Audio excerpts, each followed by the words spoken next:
Assalamualaikum warahmatullahi wabarakatuh. Yang terhormat dosen penguji UKIN PPG dalam jabatan kategori 2 tahun 2022. Perkenalkan, saya Nafi Atul Faradita, mahasiswa PPG dalam jabatan kategori 2 tahun 2022 Universitas Negeri Semarang. Saat ini saya mengajar di SMA Negeri 3 Magelang. Hari ini, Senin tanggal 13 Desember tahun 2022, saya akan melaksanakan praktik pembelajaran UKIN di kelas 11 dengan materi Sistem Hukum dan Peradilan di Indonesia, submateri Sistem Hukum di Indonesia. Mohon masukan dan saran dari Bapak dan Ibu untuk perbaikan pembelajaran berikutnya. Demikian, wassalamualaikum warahmatullahi wabarakatuh.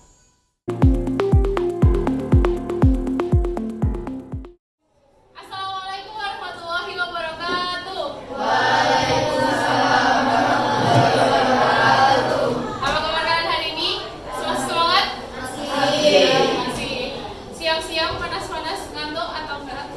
Tidak.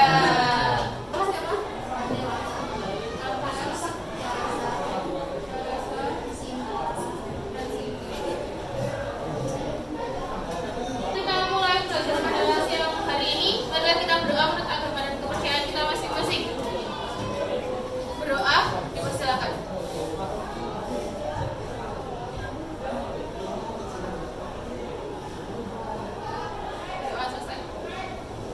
Hari ini kita akan melanjutkan materi yang sebelumnya, masih membahas tentang sistem hukum dan peradilan di Indonesia, tapi hari ini fokusnya adalah kepada sistem hukumnya.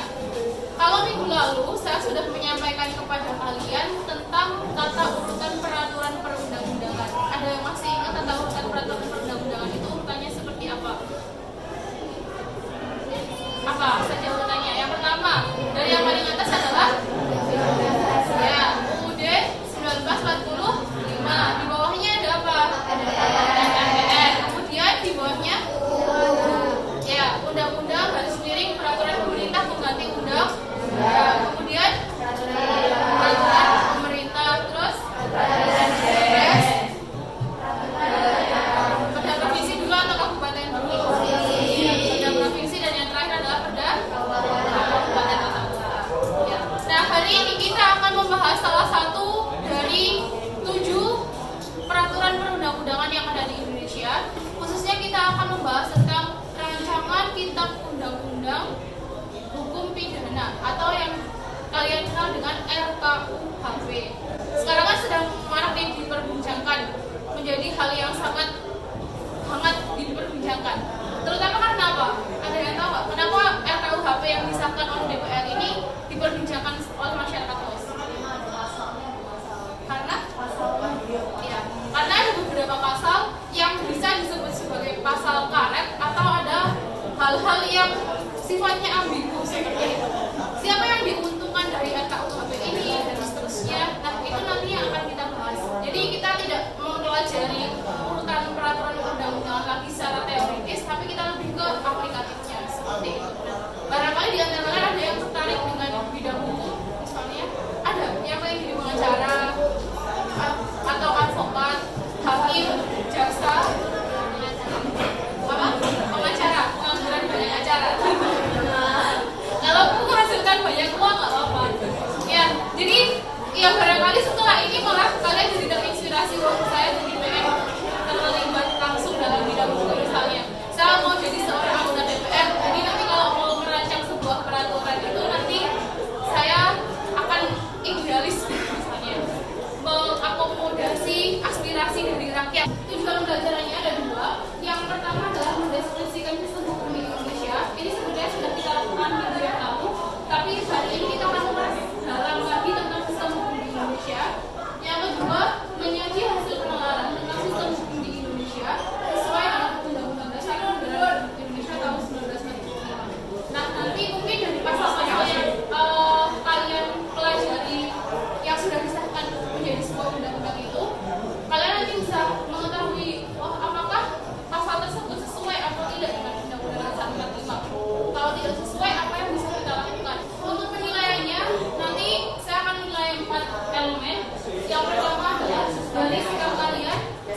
masyarakat sipil menggelar demo besar-besaran agar RKUHP tersebut tidak disahkan.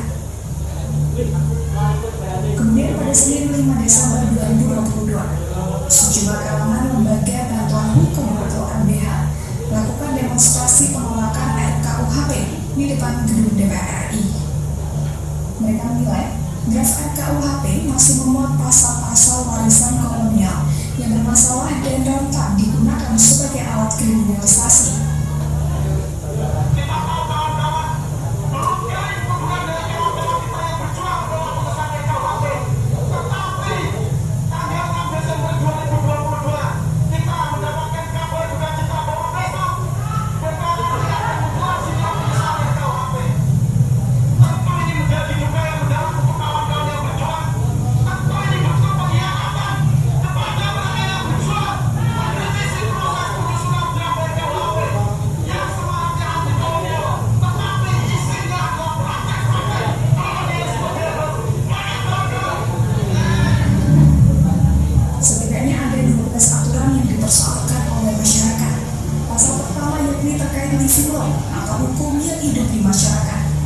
Koalisi Masyarakat Sipil menilai aturan ini merampas kedaulatan masyarakat adat lantaran berpotensi menjadikan hukum adat disalahgunakan untuk kepentingan pihak tertentu. Ini artinya pelaksanaan hukum adat yang sakral bukan lagi pada kewenangan masyarakat adat sendiri, melainkan bertindak ke negara, dalam hal ini polisi, jaksa, dan hakim.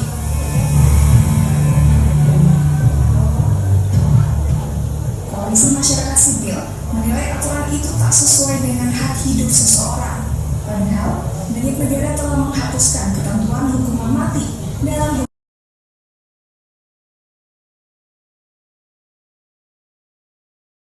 Itu adalah beberapa pasal yang dianggap sebagai pasal karet. Atau ini, kalian akan membahas beberapa pasal di dalam KUHP tersebut yang sama kontroversialnya. Yang pertama adalah pasal tentang penghinaan presiden. Yang kedua, pidana demo tanpa pemberitahuan. Yang berikutnya adalah hukuman koruptor turun. Kemudian pidana untuk orang-orang yang bertubuh atau yang melakukan perzinahan. Kemudian yang berikutnya adalah pidana santet. Terakhir adalah keberadaan hukuman mati. Jadi saya bagi kalian menjadi beberapa kelompok. Anggotanya ada tiga-tiga ya, bertiga-tiga. Nanti temanya saya bagikan. Setelah berkelompok nanti saya kasih ke kalian LKPD. Ada halaman untuk argumentasi awal. Karena ini adalah debat, nanti sistemnya ada 3 orang kan. Setiap anggota kelompok itu 3 orang. Pembicara pertama ini akan menyampaikan argumentasi awalnya dari kelompok pro atau kontra. Nanti masing-masing menyampaikan dulu. Pembicara kedua juga akan menyampaikan argumentasi yang sudah dibuat, plus dia bisa menyanggah argumentasi dari pembicara pertama kelompok lawan. Dan pembicara yang ketiga, apakah dia bisa melawan balik omongannya atau argumentasi dari kelompok yang sebelah atau tidak. Misalnya kelompok 1 memilih penghinaan terhadap presiden, misalnya kelompok 2 memilih penghinaan terhadap presiden juga, tapi yang satu adalah tim pro, yang satunya lagi adalah tim kontra.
Oke, dari tim kontra adanya mosi demo tanpa pemberitahuan. Kenalkan, nama saya Syafria Aliazara, nomor presensi 29. Saya Puspanitia Dasar Putri. Saya Estiana Rahman, nomor presensi 15. Oke, boleh langsung dimulai dari pembicara yang pertama dari tim Koro dulu. Saya memiliki mosi pidana demo tanpa pemberitahuan. Demo pasal yang mengancam aksi demonstrasi tanpa pemberitahuan ke aparat dan ancaman penjara 1 tahun. Selama ini demonstrasi memang perlu didahului pemberitahuan dan kesempatan polisi. Namun demonstrasi tanpa pemberitahuan tak ada konsekuensi pidana penjara. Cukup dikenai tindakan administrasi yaitu bubaran diatur dalam Undang Nomor 9 Tahun 1998. Namun sekarang terdapat RKUHP yang mengatur mengenai demonstrasi tanpa pemberitahuan yang akan dikenai pidana.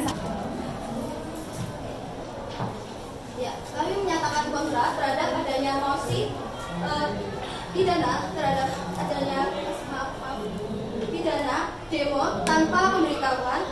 Dan segala argumentasi yang akan kami sampaikan didasarkan pada sumber RUU KUHP final.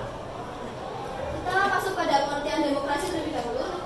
Negara Indonesia adalah negara demokrasi di mana kekuasaan tertinggi berada di tangan rakyat. Dan menurut Abraham Lincoln itu menyatakan bahwa suatu negara demokrasi adalah suatu pemerintahan dari rakyat oleh rakyat dan untuk rakyat.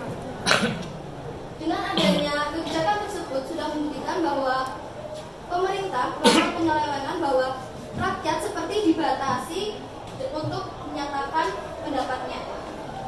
Nah, saya akan menyampaikan poin yang pertama yaitu alasan mengapa demonstran melakukan demonstrasi, yaitu karena ingin didengarkan keluh kesahnya dan ingin agar pemerintah itu mengakomodasi aspirasi rakyat. Nah, selanjutnya, tadi dikatakan bahwa harus ada izin terlebih dahulu. Itu apakah selalu boleh untuk dilakukan atau itu hanya sebagai legitimasi saja? Dan selanjutnya, tindakan-tindakan yang dikhawatirkan oleh pemerintah seperti huru-hara atau berbuat onar, hal tersebut bisa saja ditunggangi oleh oknum-oknum yang tidak bertanggung jawab yang sengaja mengintervensi antara rakyat dan pemerintah. Sehingga oleh karena itu kami menyatakan kontra terhadap adanya pasal 256 yang berbunyi setiap orang yang tanpa pemberitahuan terlebih dahulu kepada yang berwenang mengadakan pawai, unjuk rasa atau demonstrasi di jalan umum atau tempat umum yang mengakibatkan terganggunya kepentingan umum, menimbulkan keonaran atau huru-hara dalam masyarakat dipidana dengan pidana penjara paling banyak 6 bulan atau pidana denda paling banyak kategori 2. Terima kasih. Oke, silakan lanjut pembicara yang kedua.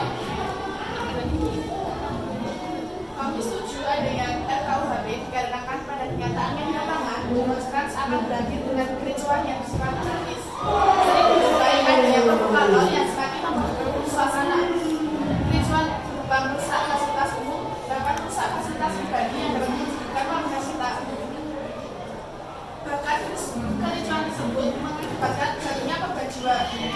Contohnya saja seperti demonstrasi tolak RUU Omnibus Law Cipta Kerja yang ricuh juga membuat sejumlah aparat terluka. Tak sedikit demonstran yang pingsan akibat efek gas air mata. Menurut Kabid Humas Polda Metro Jaya, Kombes Pol Yusri Yunus, terdapat beberapa fasilitas termasuk urban polisi juga beberapa fasilitas seperti pos lantas dibakar, dirusak, juga terdapat halte bus yang dirusak oleh para demonstran. Oke, silakan pembicara kedua dari tim kontra.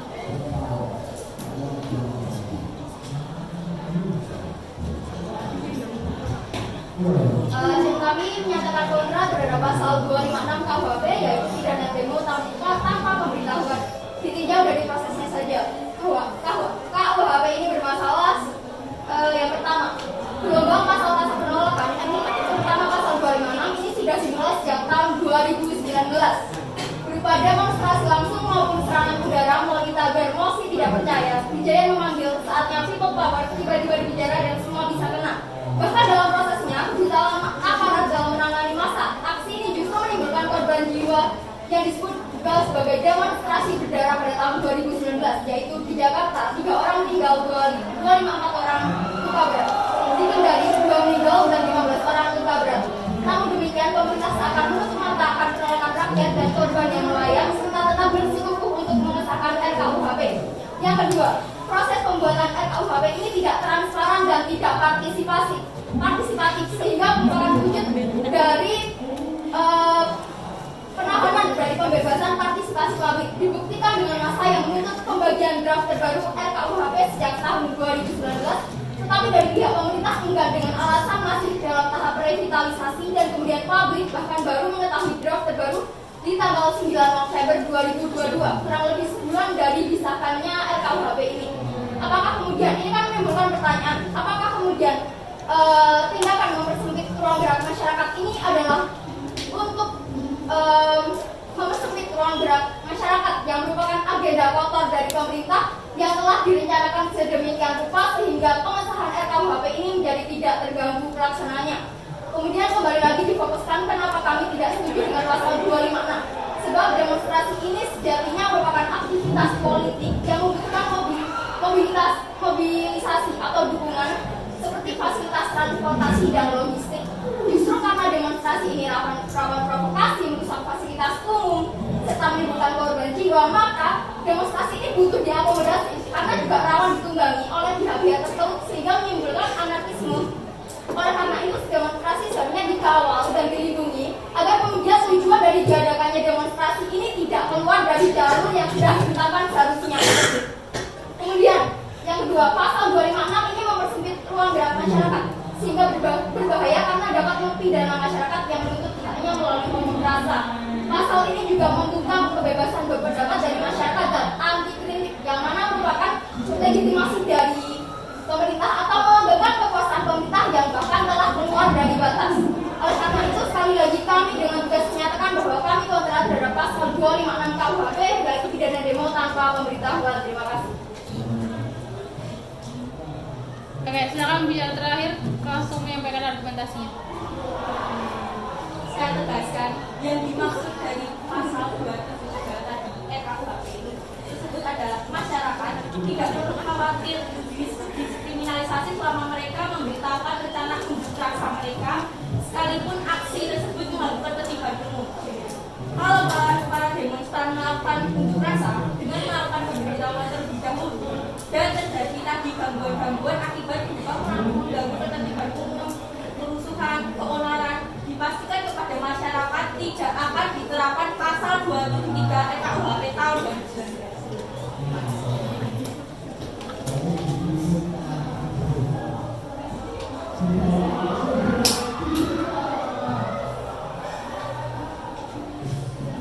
Sebelum saya menyampaikan inti ke argumen saya, izinkan saya menanggapi dari tadi pernyataan yang dipakai oleh pembicara pertama dari draft RUU KUHP final.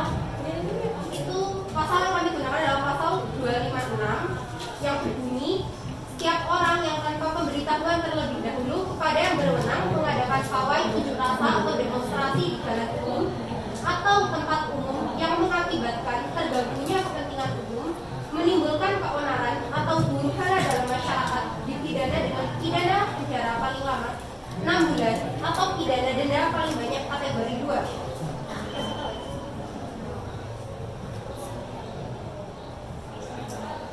Nah,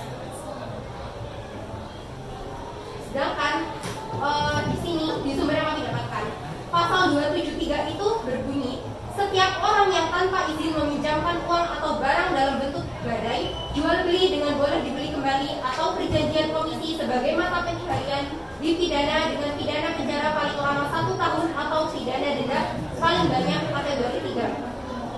Jadi saya menanyakan tentang dasar kita masing-masing untuk berargumen. Kemudian tadi pembicara pertama juga membicarakan pawai pembangunan. Nah, pawai pembangunan itu adalah pawai pembangunan itu pawai yang ditujukan untuk memperingati Hari Kemerdekaan Republik Indonesia. Jadi pawai itu konotasinya positif, seperti membersihkan lingkungan dari sampah, hajar budaya, lalu menimbulkan keonaran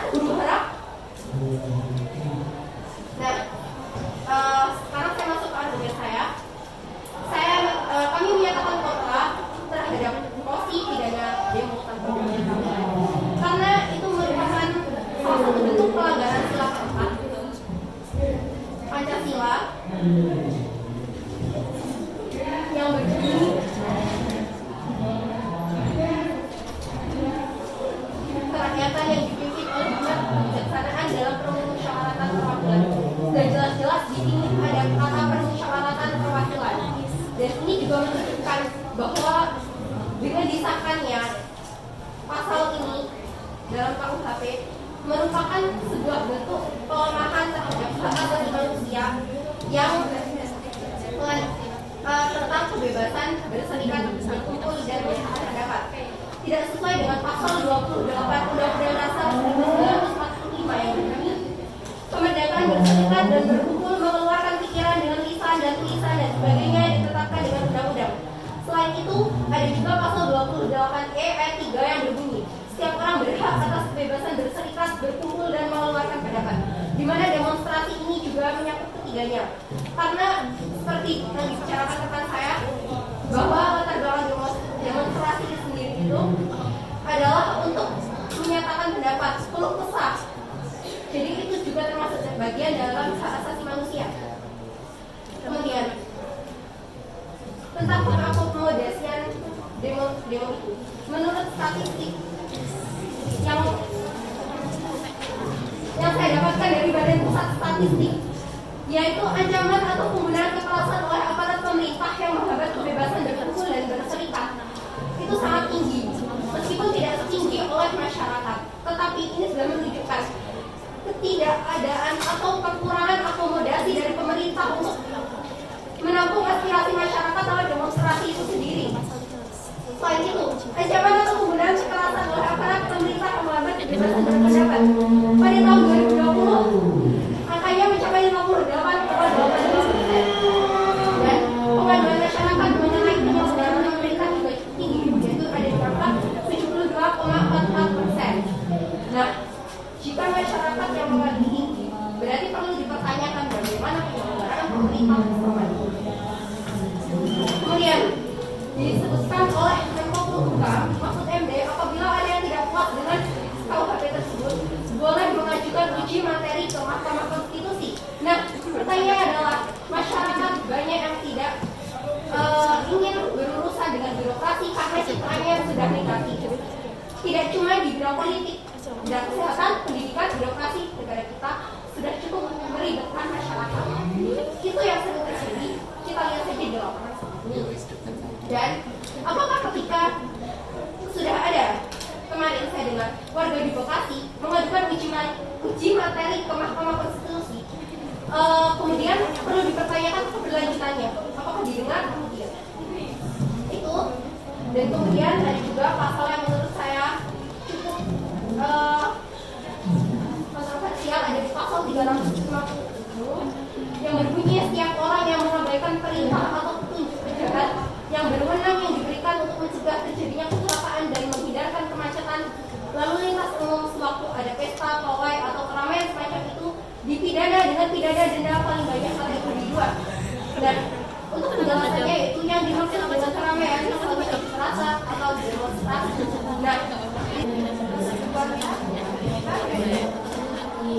Nah, KUHP ini adalah atau kalau mau demo itu harus ada pemberitahuan terlebih dahulu kepada aparat. Dan itu sudah untuk biar tidak terjadinya kekerasan.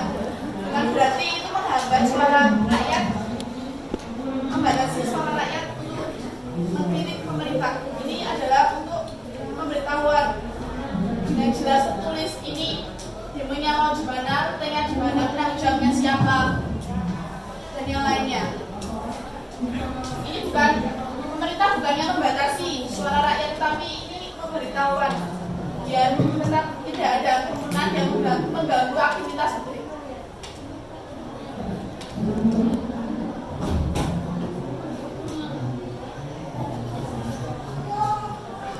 Sekian dari kami, terima kasih. saya ingin menyampaikan beberapa kalimat-kalimat pernyataan dari tim kami, yaitu suara kita adalah yang paling menggema di antariksa, hati kita adalah yang paling lembut dalam mengelola kebenaran. Negara demokrasi yang kuat bukan negara yang penuh darah, anarkisme, dan hal-hal yang dapat melukai demokrasi itu sendiri. Tetapi negara demokrasi yang kuat adalah negara yang mampu bertahan di atas suara-suara kebenaran. Ini semua tentang kepedulian yang di bawah menyampaikan aspirasi kepada yang di atas. Implementasi dari demokrasi itu sendiri adalah saling bahu-membahu satu sama lain, mewujudkan negara yang maju dan berkeadilan. Oleh karena itu, kami tidak setuju dengan mosi pidana demo tanpa pemberitahuan. Terima kasih.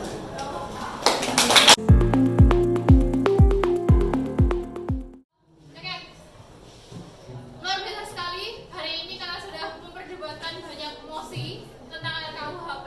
Tadi juga sudah banyak sekali argumentasi yang keluar dari kalian. Bahkan itu di luar dari ekspektasi saya. Beri tepuk tangan dulu untuk kita semua. Oke, ada yang bisa menyimpulkan mungkin apa kesimpulan dari pembelajaran kita pada siang hari ini, khususnya bila dikaitkan dengan materi sistem hukum di Indonesia? Ada? Apalagi tidak ada penjelasan dari kata penggunaan. Tepuk tangan untuk Adam.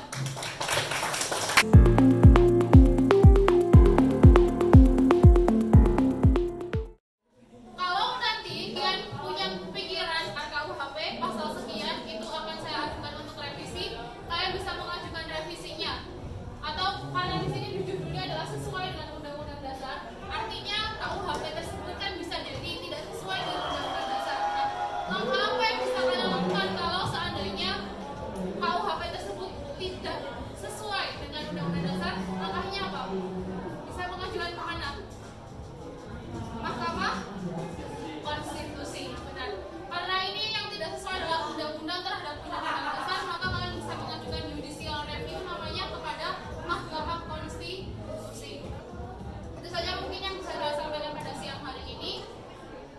Nanti untuk link ujiannya atau latihan soalnya saya share di